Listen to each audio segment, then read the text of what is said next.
Hello everybody. Many countries around the world have made great strides in the fields of education, science, technology, medicine, etc. But there is one country which has been a leader, leading the others from the front. Unlike India, China and the Middle East, this country does not have a long history. In fact, before being discovered by Columbus some 500 years before, the world was not even aware of its existence. Since then, it has transformed itself into what it is today.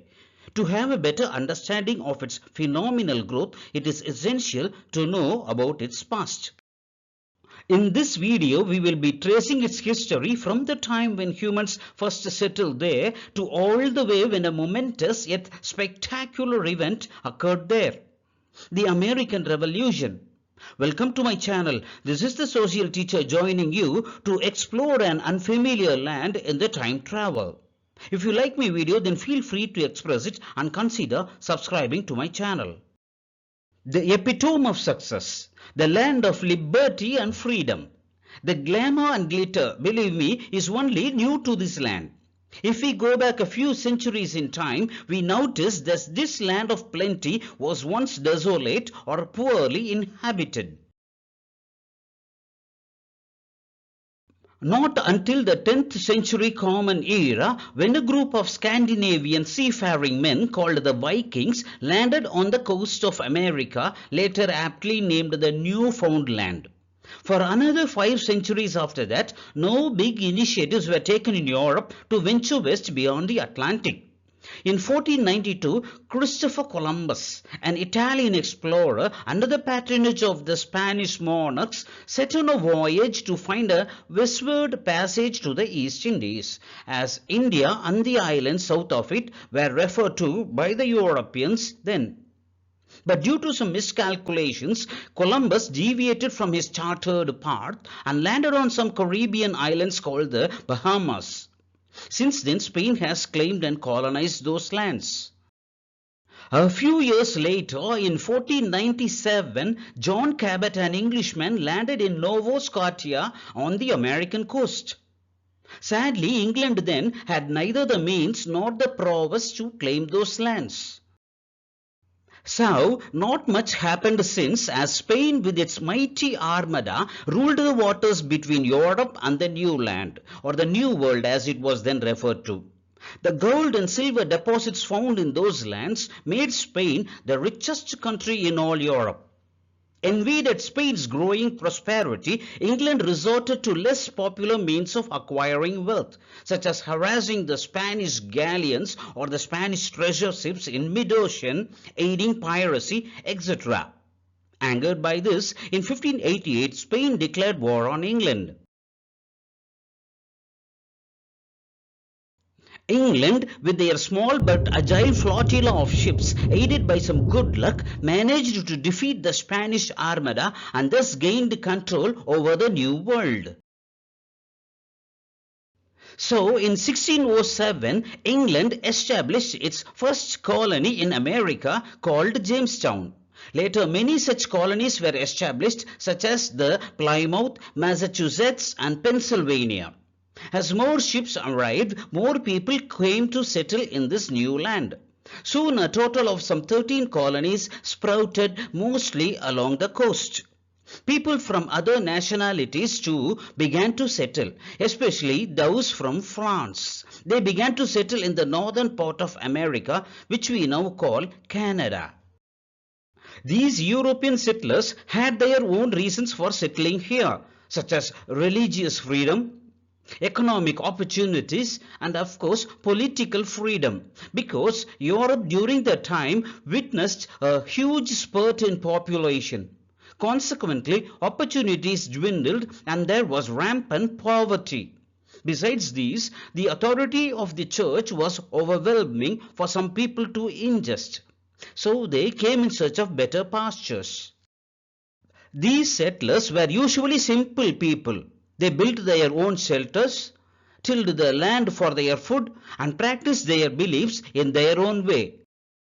And by the 18th century, each of these colonies were even enjoying some sort of self-autonomy from England. If you take the example of New York, it had its own governor and a legislature. under the protection of England. So also all the other colonies were having their own governors and legislatures. And England was obliged to look after these colonies and protect them, especially from the natives. Who exactly are these natives? When humans first came into existence, they slowly migrated across parts of Europe and Asia. One such group that moved across Asia crossed the Bering Straits and set foot on America. Finding the polar north very harsh, they drifted south to more warmer regions and thus settled the whole length and breadth of the Americas. When the early Europeans, especially Columbus, saw these natives for the first time, he called them Indians, presumably because he thought that he had actually landed in India.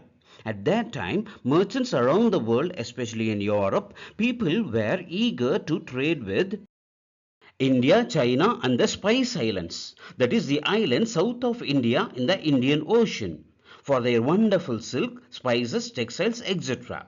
And these were in great demand in the European markets.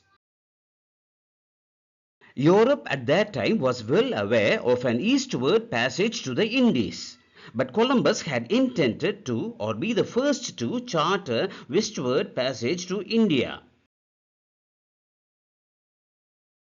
In his quest for reaching India, Columbus had accidentally intercepted and thereby discovered a new land which lay between India and Europe. And finding some natives more like non-Aryan, he believed he landed in India. After Columbus, the Europeans called them Red Indians, due to the fact that their complexion was more reddish than their counterparts who were much darker in the Indies. Of lately, these Red Indians are referred to as Native Americans. These Native Americans roamed the length and breadth of this vast land, hunting, gathering, fishing, etc. They lived in clans, worshipped nature and their ancestors. They were leading a life of contentment when the first Europeans arrived. In this picture of the first settlers landing in Jamestown, which we've seen earlier, if you observe, you could find the Native Americans passively watching these intruders into their lands. Their demeanor show no hatred or anxiety, as the resources of their land was so plenty that the aspect of competition was never on their minds. In fact, during the winter months, when food was scarce, there were numerous instances when these natives came forward to share their own food with the white settlers, who were starving because they knew not the art of survival in this new land. This is in deep contrast to other newly discovered lands where those natives usually turn aggressive against any intruders into their territory. The abundance of resources found in this land did not necessitate any competition and subsequent animosity. Unfortunately, this relationship between the settlers and Native Americans deteriorated later on, chiefly due to some misunderstanding between them. As a result, a number of battles were fought. And the settlers, who knew not the art of warfare, totally relied on their motherland for support. And of course, Britain provided her colonies not only with troops but also with goods and other essentials. As more settlers came to settle, the need for more land also increased. And Britain was only very eager to assist her colonies in expanding their frontiers. So, by the dawn of the 18th century, England was controlling the whole of the Eastern America, except some regions in the north which were claimed by the French. And in 1756, these old rivals clashed over the possession of these northern territories. The 7 Years' War. As the title implies, this war lasted for 7 years, and it took place not in America but in Europe. In this war, France was defeated and so it had to forego its claims over Canada. and England claimed the whole of the continent to itself. Yet, in the process, due to the prolonged war with France, the English treasury got drained.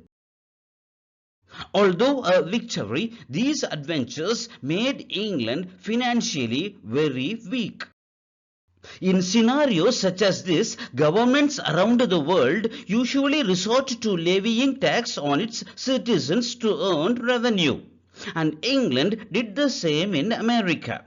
Moreover, England was waging these wars chiefly for the benefit of the colonies. That was how it argued. It was also sustaining these colonies with food and other essentials. So it reasoned that rather than taxing the people of Britain for it, it would only be prudent to tax the American colonies. And in the process, it passed several acts. One such act was the Sugar Act. In order to create a monopoly over trade in her colonies, the Sugar Act of 1764 prohibited the import of certain commodities. It also levied duties on the import of molasses, wines, silks, coffee, etc. We are familiar with these names, but what is this molasses and what is it used for? Molasses is a byproduct of sugarcane. When the juice is extracted from sugarcane and heated, sugar gets separated and the residue or the sediment at the bottom is the molasses. It is a thick brown syrupy substance used in the baking industry and in confectionery making, which were all a luxury then. It was also used in the manufacture of some alcoholic beverages. Ironically, these taxes on molasses and other commodities fell as a heavy burden on the settlers, who had long been accustomed to live a tax-free and pampered life.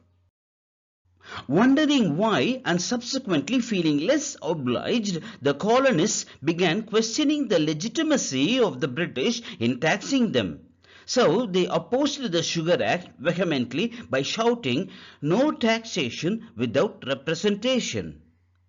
What representation do they want? Well, the colonists wanted to have some representation in the British Parliament, which is in London. Because they reasoned that once they get representation there, then they at least will have the opportunity to express their views regarding the governance of their colonies. Hence, the American colonies were asking Britain that they be allocated a few seats or representatives in the British Parliament. But Britain viewed the American colonies as just another one of our colonies, and so it did not feel the necessity nor the compulsion to entertain any such request. Sadly, the colonists' hope of getting representation got shattered. And Britain, on the contrary, enforced the Sugar Act all the more stringently. This led to protests and demonstrations by the merchants. State legislatures too showed their dissent. Next, Britain passed the Currency Act. It demanded that the colonies should pay their debts to England only in gold or in silver and not through exports of goods to Britain. By the way, how did the colonies incur those debts?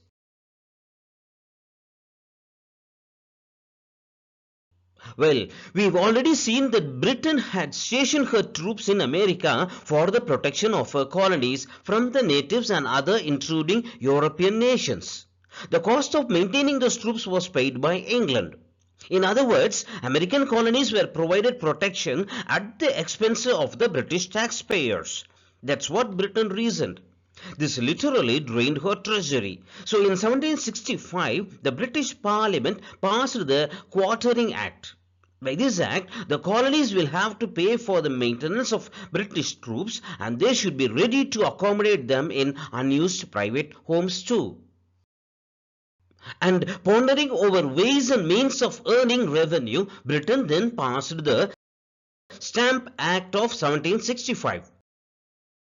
According to this, all legal documents made in the colonies should be done only in paper, printed in England and carrying an embossed revenue stamp.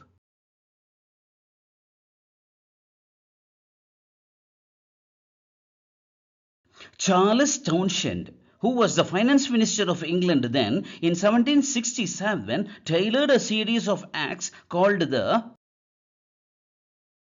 Townshend Acts. This act made it mandatory for the colonies to buy only England made goods. Those imported from other nations were taxed heavily, rendering them uncompetitive in the American markets.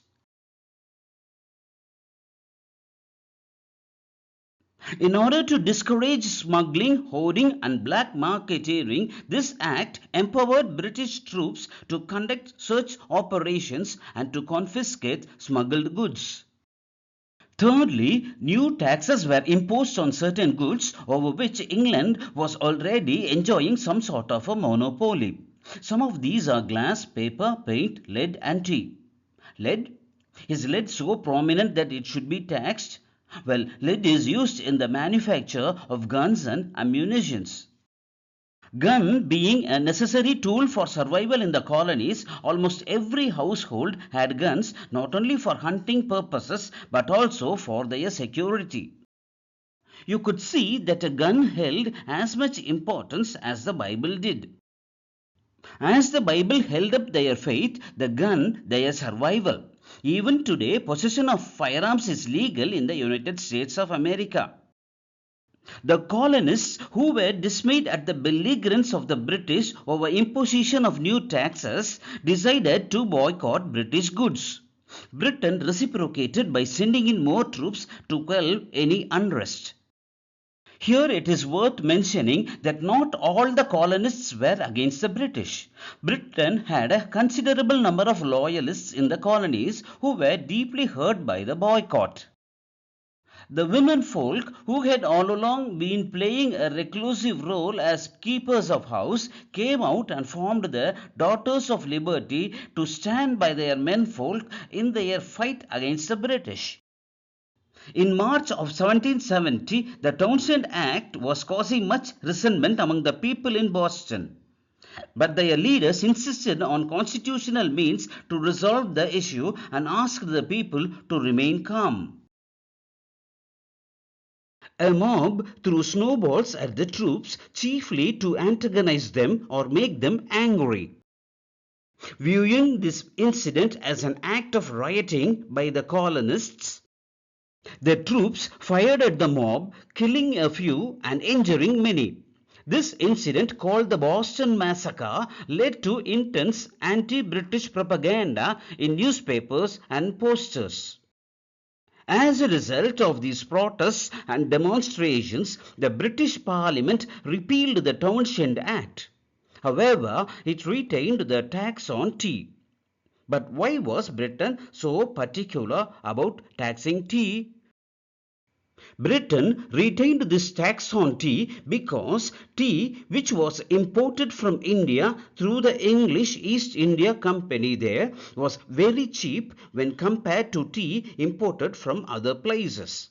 As a result, it was not only very competitive but also earned for them a lot of revenue in the form of tax. The colonists were grieved because it harmed the local trade. So they decided to boycott by obstructing the import of tea in places such as Charlestown, New York, and Philadelphia. In Boston, a group of men disguised as Native Americans boarded a ship carrying tea from India and threw the cargo overboard.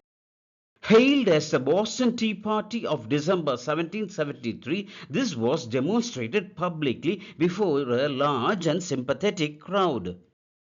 This incident led to a conflict between Britain and the American colonies, referred to as the American Revolutionary War. So it becomes clear that the colonies did not fight for the sake of independence, but chiefly due to British attempts to assert greater control over this colony. Their grievance over taxation and restrictions on trade made them to challenge the right of the British Parliament to impose tax on them. So, no taxation without representation became their battle cry. Disturbed by the developments in Boston Harbor, Massachusetts, the British government dissolved the colony's ruling council and replaced it with a military government under General Gage. This Gage, as governor of Massachusetts, came with the mandate or orders to quell the resistance at all costs. In 1763, Gage was sent to America as commander-in-chief of the British forces there. In the American colonies, he ran a vast military machine consisting of over 50 garrisons stretching from the Newfoundland to Florida and Bermuda to the Mississippi.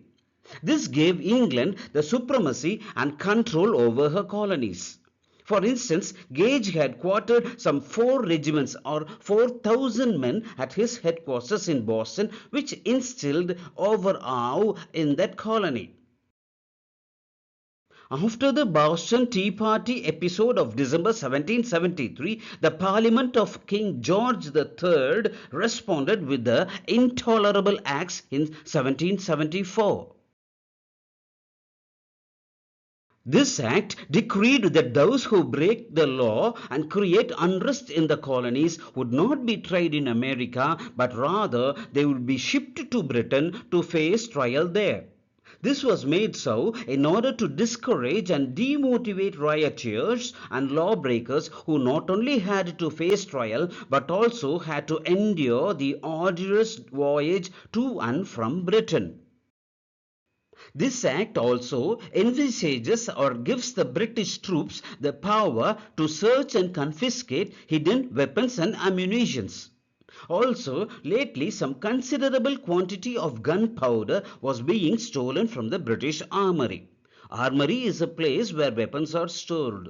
So, the British began to question the purpose of these happenings, and from reliable sources, the British have also learned that the colonists were preparing themselves for an armed conflict with them. In order to thwart their misadventure, the British began to raid and seize weapons from the colonists. And during one such search operation, to be precise, on the 16th of April 1775 in Lexington, the first shots were fired in the American War of Independence.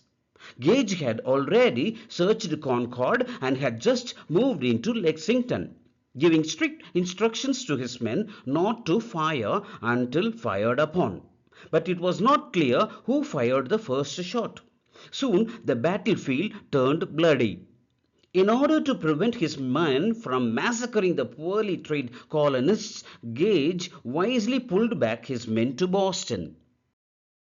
This incident proved to be a great embarrassment to the colonists as well as the British. Washington, who would later lead the American forces, remarked, "No American desires independence from Britain." Thomas Jefferson, who authored the Declaration of Independence, about which we will see later in this video, exclaimed, "America had neither the wish nor the desire to separate from English monarchy." In spite of all these, Britain was imposing the Intolerable Act all the more stringently.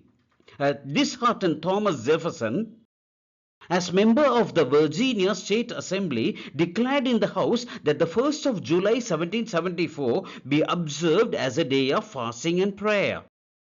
Clueless on how to counteract this declaration, the colonial governor, General Gage, simply dissolved the Legislative Assembly and installed a military government in its place.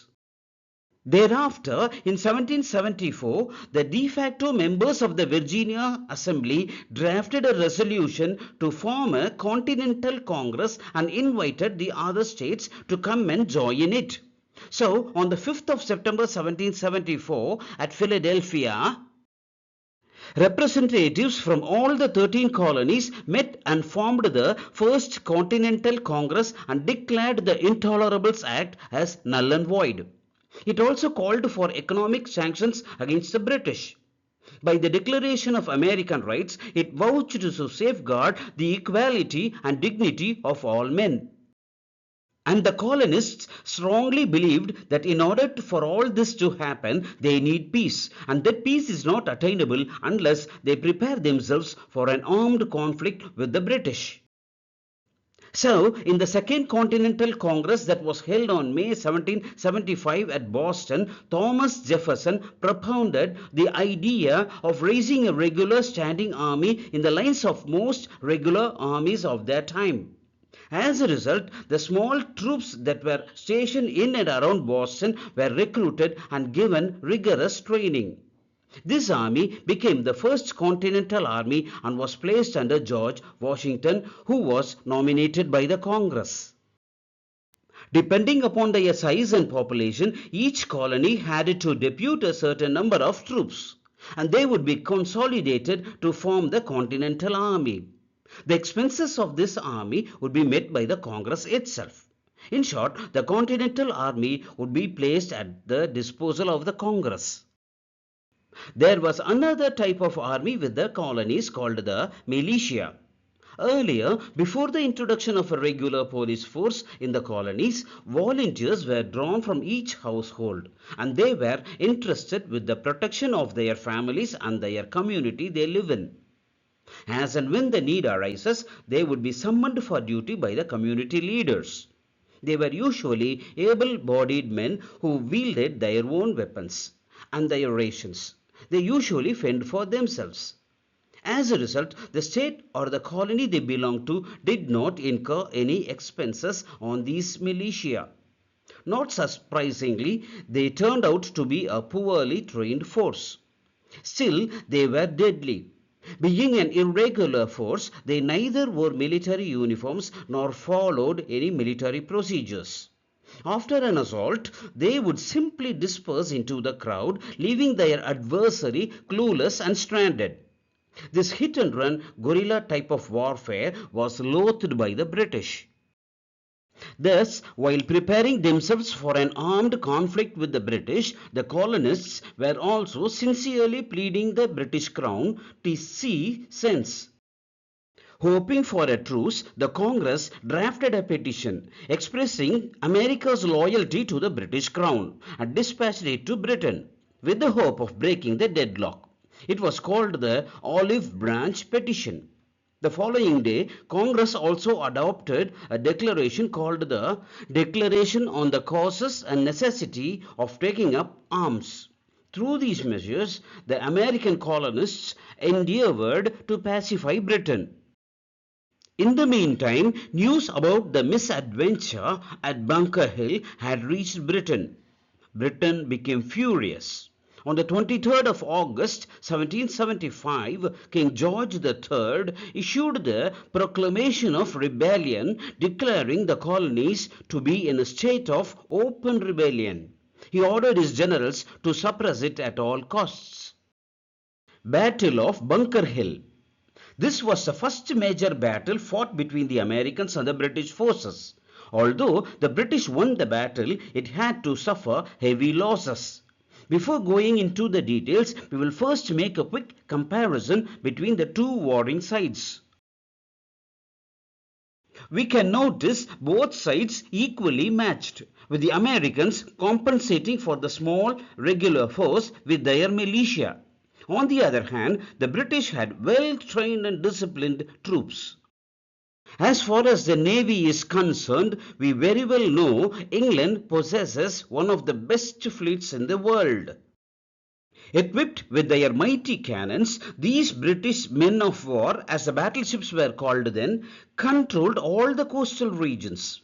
They not only augmented the attacking capabilities of their ground forces, but also kept the enemy at bay, preventing them from nearing the coast, thus denying them the possibility of getting supplies and reinforcements through sea. Moreover, they provide logistical support such as moving men and materials to their troops. On the other hand, being aware of their limitations, the Americans counteracted by employing a different type of warfare, alien to any regular army. Guerrilla warfare. The militia, who formed the bulk of their force, follow this type of warfare. They continuously pester the British forces using this hit-and-run guerrilla tactics. We will go back to the Battle of Bunker Hill. And this hill is in Boston. In this battle of 1775, it was the Americans who provoked the assault. The Americans had entrenched themselves on Breed's Hill, overlooking the British positions. This emplacement by the Americans, especially on a higher ground, made General Howe, who would later succeed Gage as commander-in-chief, attack the Americans. Not able to withstand, Washington withdrew his troops to Bunker Hill, the next high ground. During the course of the battle, he had to withdraw his troops from Bunker Hill too, to prevent encirclement by the British. Although a setback, this battle proved to be a moral victory for the Americans. For the first time, the Americans savored the fact that it was really possible to fight the British. After this battle, George Washington assumed full control of the American forces. Howe tried to push the Americans further inland, but rebel militia from all over New England or the surrounding places converged on Boston. To prevent further bloodshed, the British withdrew to Boston. Meanwhile, action flared in the north. In the autumn of 1775, in the month of November, the Americans invaded Canada, with the aim of rallying the French support for their patriotic movement. Canada had been part of the British Empire since 1763 by the Treaty of Paris, which concluded the Seven-Year War with the French. When the Americans attacked Montreal and Quebec, the British repelled those attacks. Aided by some fresh reinforcements, they were able to push the Americans south. So the British retained Canada, and it will remain a British colony till the late 19th century. Had it not been so, and had the Americans won that battle there, the whole of North America would have been one country, one United States of America. As the Americans suffered defeat in Canada, so did the British in the South. In January of 1776, an anonymous pamphlet under the title Common Sense was published in America. It was authored by one Thomas Paine, who had recently migrated from England. In it, he listed 27 grievances against the British Crown and its legislature. He questioned America's allegiance to the British Crown. He also called for complete independence from England. More than 1 lakh copies of the pamphlet were sold quickly, so much so it made Washington remark, "Common sense is working a powerful change in the minds of men." Subsequently, Thomas Jefferson drafted the Declaration of Independence. It was adopted by the Congress on the 4th of July, 1776. This day has come to be celebrated by the United States of America as Independence Day. Okay, let it be there. In the war front, the British General Howe sailed from Halifax on the 10th of June 1776 with the intention of occupying New York. Washington, who had anticipated British design, left Boston, which had been under siege since the Bunker Hill episode, occupied New York, and fortified Long Island. On the 2nd of July 1776, Howe, under covering fire from his ship's cannons, forced Washington to withdraw from Long Island. So, once again, Washington had to move his troops inland away from the coast into Pennsylvania. The British occupied New York. Howe posted outposts and formed a perimeter surrounding New York. It was to one of these posts that Washington made a spectacular maneuver or attack in all the annals of American Revolution. By 1776, British troops had already thrust deep inland beyond the Delaware River. But as winter was fast approaching, Howe withdrew his troops east of the Delaware River and quartered them at Trenton. Because once the river gets frozen, it would become near impossible to cross it. It would create a logistical nightmare, as moving the heavy artillery pieces across the slippery, ice-covered river is very risky. and the possibility of the ice caving in, sinking men and material into the river is also great. Hence, Howe wisely withdrew his troops and put them into winter quarters, keeping the frozen Delaware River between him and Washington. Washington, in the meantime, was planning to attack the British when they least expected. On the night of Christmas, when the British were still celebrating Christmas, he made a daring but brilliant attack on Trenton. Feinting to attack by crossing the river dead ahead, Washington moved his troops very close to the river. Stealthily, he maneuvered his troops of some 2,400 men move further north and made them cross the frozen river in the middle of the night. When the raiders fell upon Trenton, the British was caught totally off guard. The whole garrison surrendered to the Americans.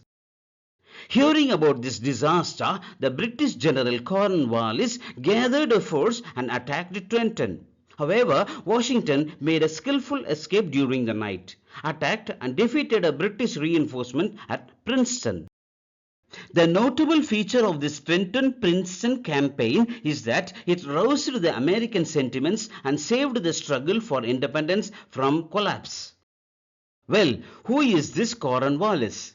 Cornwallis was an aristocrat and a politician and a respectable gentleman. He commanded the British forces in America. As a coincidence, Cornwallis was pitted against Washington in most encounters.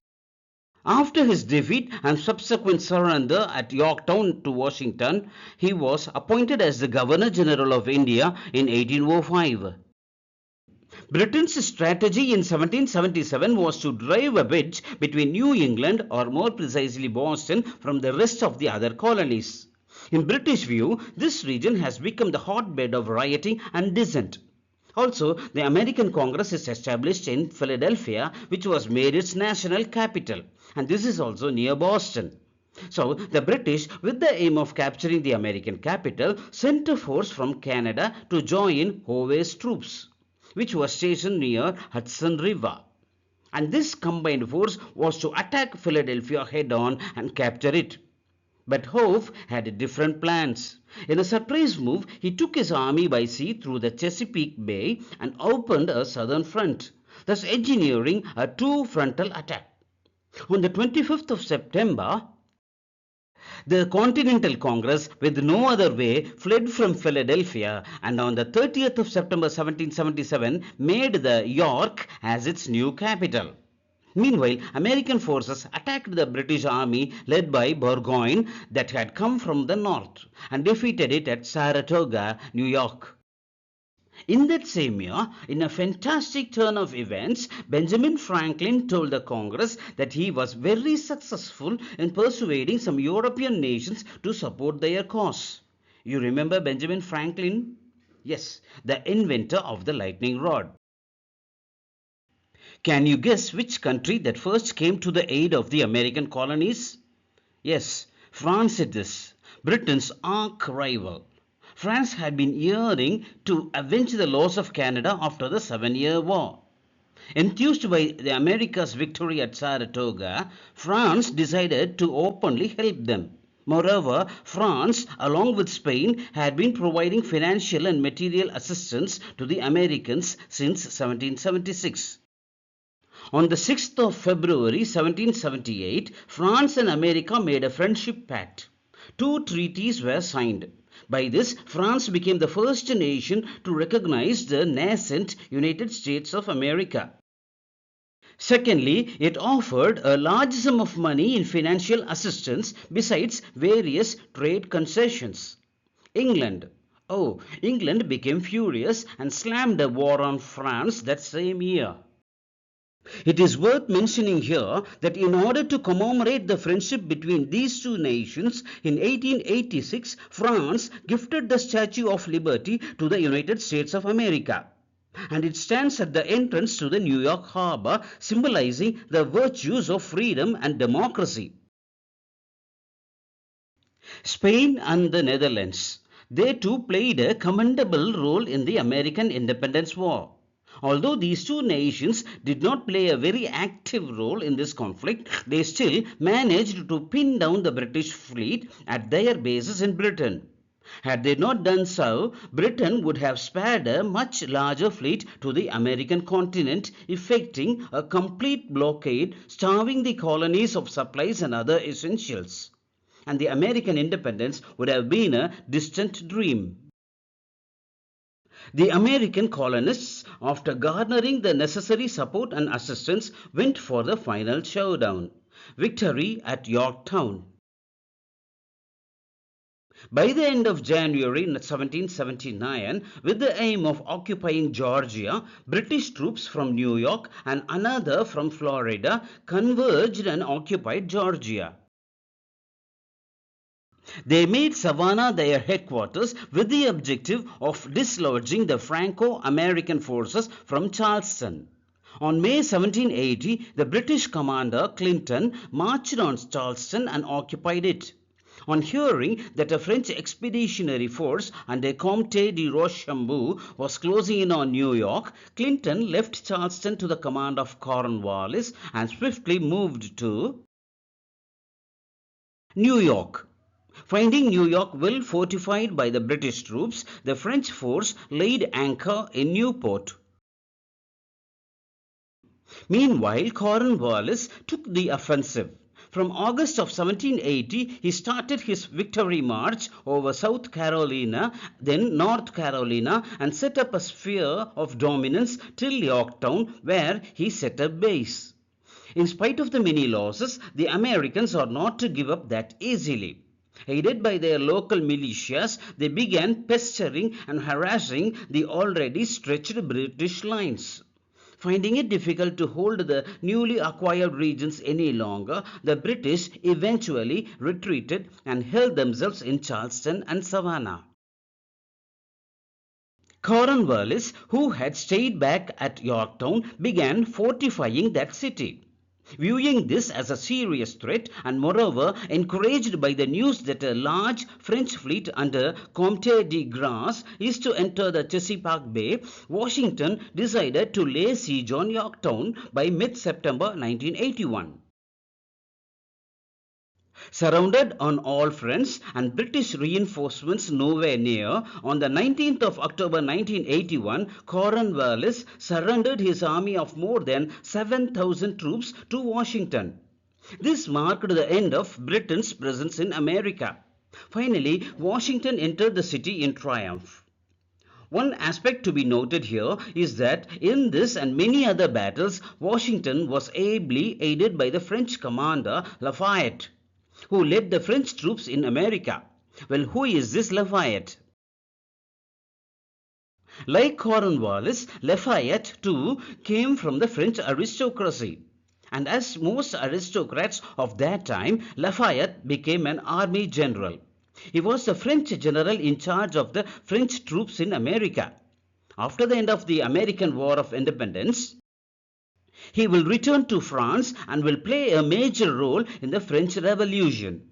He would enthuse his fellow countrymen with the ideals of freedom and liberty he had so recently seen and relished in the United States of America. So, Cornwallis surrendered to George Washington in 1781. Following this, a treaty was drafted in Paris. And in 1783, the treaty called the Peace of Paris was signed, whereby Great Britain agreed to the independence of the United States of America. Eventually, the last of the British troops left America for good that same year.